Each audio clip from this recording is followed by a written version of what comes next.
feel about this. And this is Tom Fidon, who is who are you? He is the president of Judicial Watch and the fact checker and stuff. So let's listen to what he has to say about the latest development in the Fani Willis thing.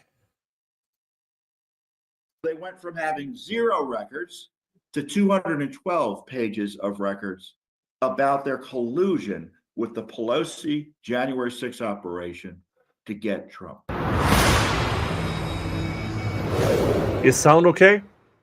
Just before this report to you, I was on a Zoom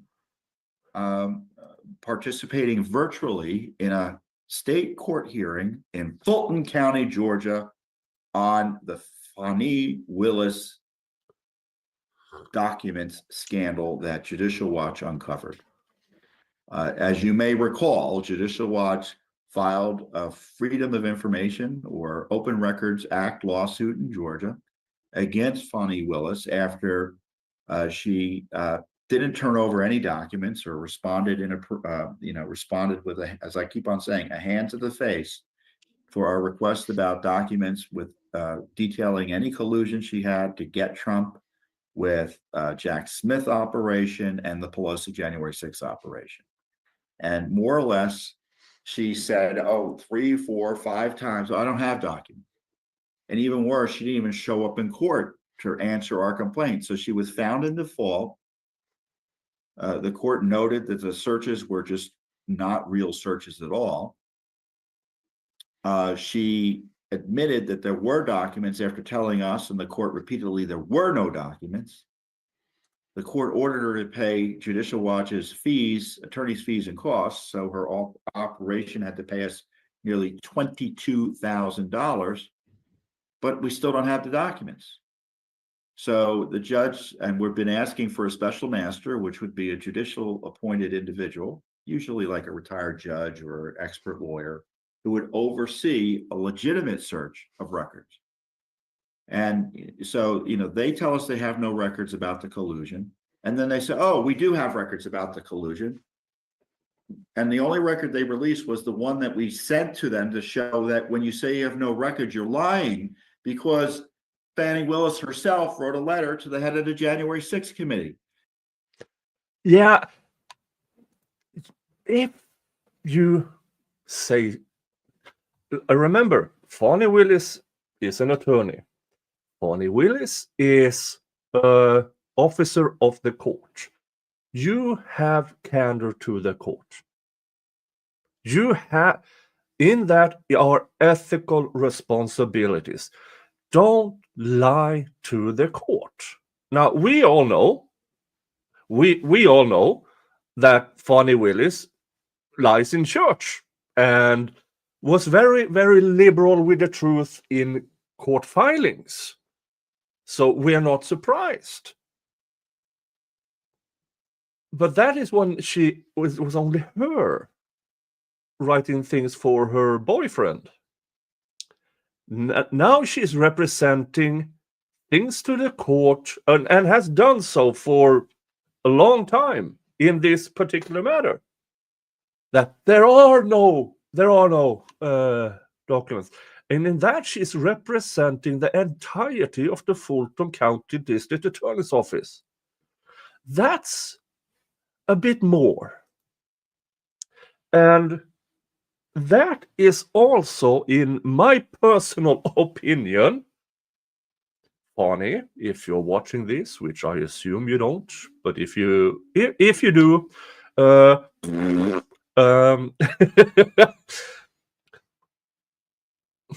then that immunity thing, no, don't lie to the court. Thank you for Dali for raiding. Thank you, Dali, for raiding us. A Dali raid. Oh. And hello, Dave. So, so let's see here how this develops. how this develops.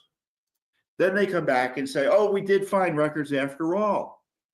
Today at the hearing, in a hearing over our request for a special master, they said they did another search, and now there are 212 pages of records. 212 pages suddenly appeared when they did a new search after the court decided to fine them the attorney's cost.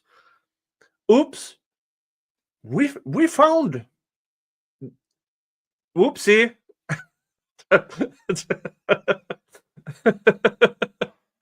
we just happened to. They only knew about the one, so they assumed that we were lying, which we were, because provably at least one document existed. And 212 suddenly appear. These guys are worse at finding stuff. No, not worse, but folks, remember the YSL trial? All these documents that they don't exist. We pledge our honor. Something. Yeah, as it turns out,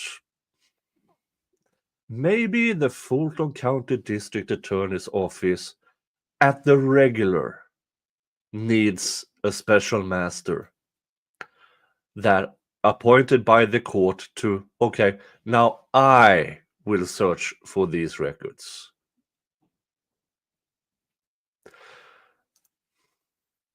Can you believe it?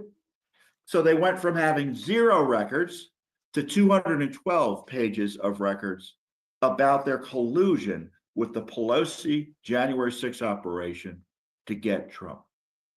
The court during the hearing held in abeyance our request for a special master. I think he's hesitant to do that. It's extraordinary in some ways, but on the other hand, this is an extraordinary circumstance. Never in Judicial Watch's history of hundreds of Freedom of Information Act lawsuits has a government agency been found in default because they couldn't be bothered to show up to answer the lawsuit. It's incredible. And on top of that, they did multiple searches, pretended not to find anything, or did fake searches. And then they telling us they have no records, and then they discover records. Each search, they find seemingly more records. And now we know they're 212 pages when they said they had 0 pages to begin with. All those circumstances suggest they can't be trusted to tie their own shoes, let alone search for records in an honest way. Hence our request for a special master. Yeah. Can't be trusted to tie their own shoes. Now, this should bother everyone. It shouldn't not be, because Judicial Watch is, well, something of a conservative think tank or whatever's. It doesn't really matter if you're conservative, liberal, even socialist, or a centrist, or whatever. This should bother everyone, because here you have a district attorney's office led by a district attorney who, in my personal opinion, has been caught in lie after lie after lie after lie. If I were a Democrat, which I am not, I would be absolute. How dare they tarnish the good name of Democrat, U.S. Democrats? How dare you? I mean, because this tarnish everybody who is in support of Fani Willis, which is why I really want to know who exactly showed up on Fani Willis' inauguration gala. Because, in my opinion, these people support a liar in church A liar in court. I mean, why do you keep throwing money at Fani Willis?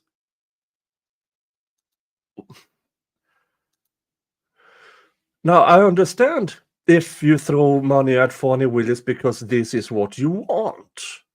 Because you want a stooge holding a elected position. But the rest of you, seriously. But in the meantime, the judge says, you know what, I'm going to look at these documents because you're telling Judicial Watch they can't have any of them. It's 212 pages. I can look at them directly. So Fani Willis today, her lawyers admitted that they have 212 pages on collusion targeting Trump. Now, they're not going to say it was collusion targeting Trump. That's my term.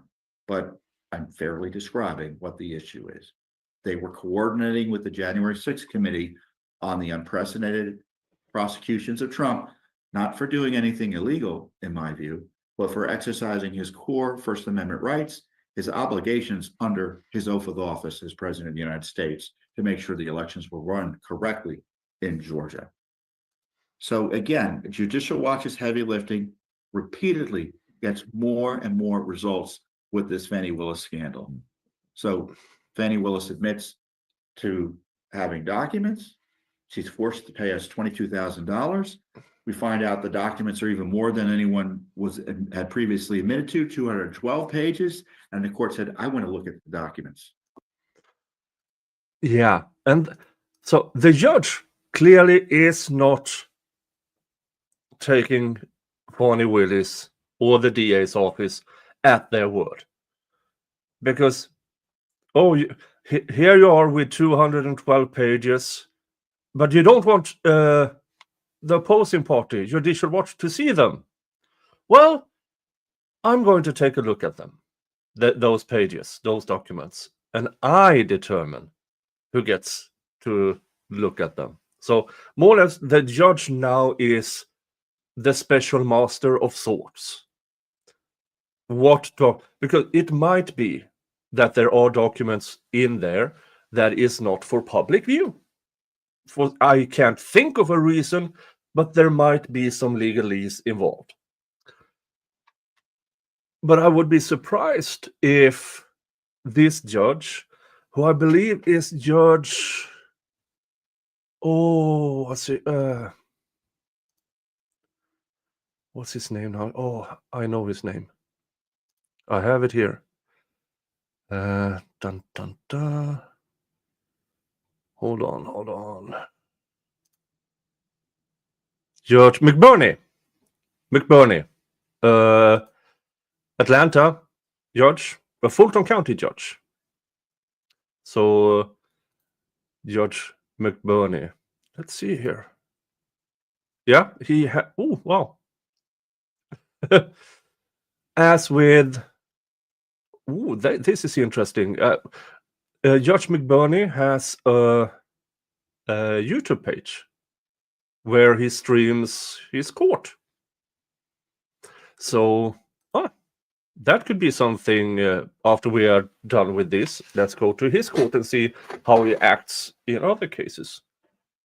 But yeah, so Judge McBurney, it seems as because I mean, already ordered A, pay the fees, and now you all of a sudden found 212 pages. You all of a sudden you say, but don't show it to opposing party.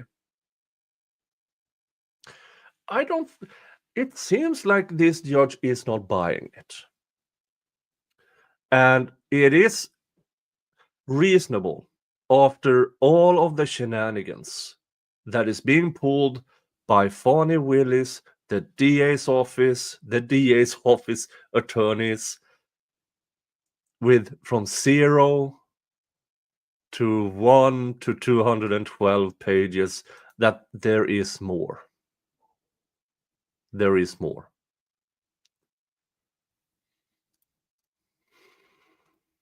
Here is where the court essentially directed or told our lawyers, our Judicial Watch lawyers, and the government what he was going to do, which is to order the records be turned over to him for review. Let's go here and listen to what the judge said. Have I said things that leave either side with a lack of clarity as to what's happening next? Because I don't mean for that. I know it's a little bit amorphous because you want some time, Mr. Monroe, to consult with your client and flesh out, here's what I, meaning plaintiff petitioner, would like to see in this affidavit describing how the search was conducted.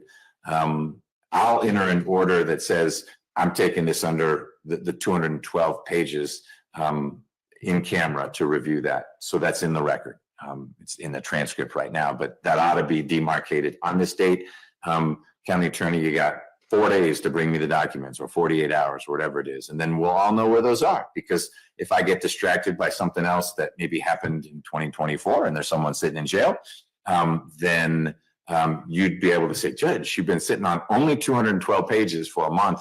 That's 12 hours a page. Let's go.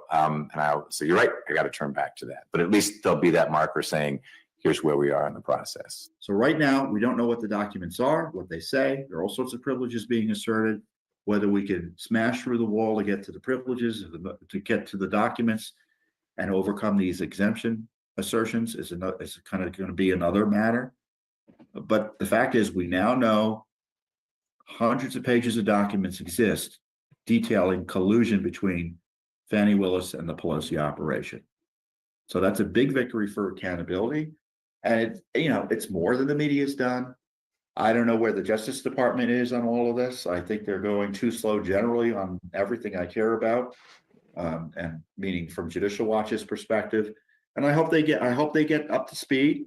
It's only been a month or so, but still, the Republic's continuing to be under attack. I mean, those that charge in Georgia was so abusive and so, in my view, deserving of criminal investigation.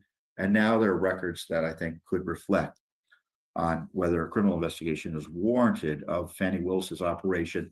And not only that, whether there should be investigations of what the January 6th committee was up to up here in Washington, D.C., when they were abusing their powers to ferret out information to help prosecutors target their political enemies, namely Donald Trump and other innocents. So another victory for the rule of law today at this court hearing in the Fani Willis matter. Yeah, so first of all, go follow Judicial Watch on X if you have an X account.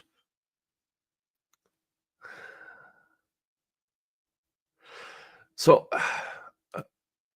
again, the audacity of the Fulton County DA's office. So, in my view, it is a pattern here of misconduct from the Fulton County DA's office, with withholding documentation. We've seen it before. We have seen it before. But this is about to unravel, thanks to the Judicial Watch and others continuing to keep pressure on Fulton County DA's office. It is essential that we keep up, because there's nothing more dangerous to a judicial system than the enemies from within. We can't have corrupt prosecutors. And we've seen a bunch of them on at least questionable decisions by prosecutors to file to bring forward a prosecution that should have never seen the light of day in court.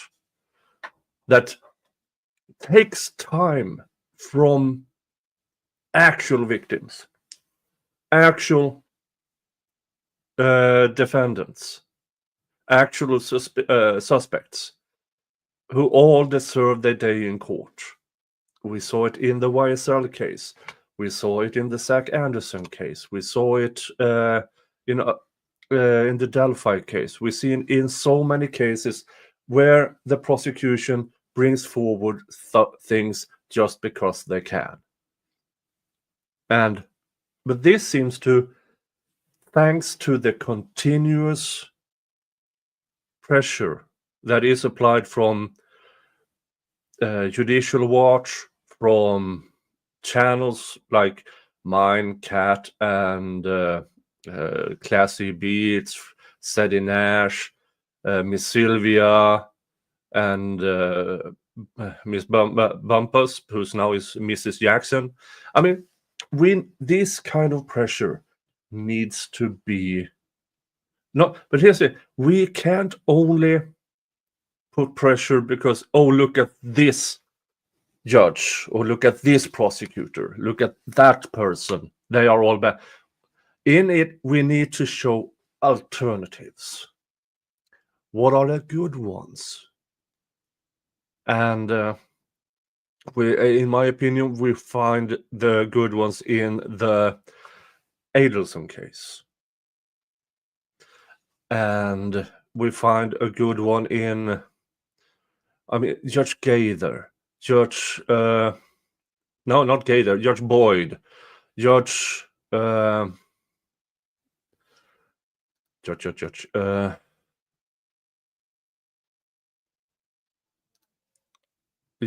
Judge Gaither, and many others. We know that there are good ones. So Fleischer, thank you, Fleischer. Yeah. So we know that there are good ones out there. So I'm somewhat glad. Well, I'm not glad I had pneumonia and was forced to slow down, but it also gave me the opportunity to, okay, besides doing these gavel-to-gavel trials, what else can I do? And I hope to, the Dinkins case. Yeah, Henry Dinkins case, who was brave enough to find, you don't have a case here, and just threw it out after the prosecution's case in chief. So there are good ones out there. And so, yeah,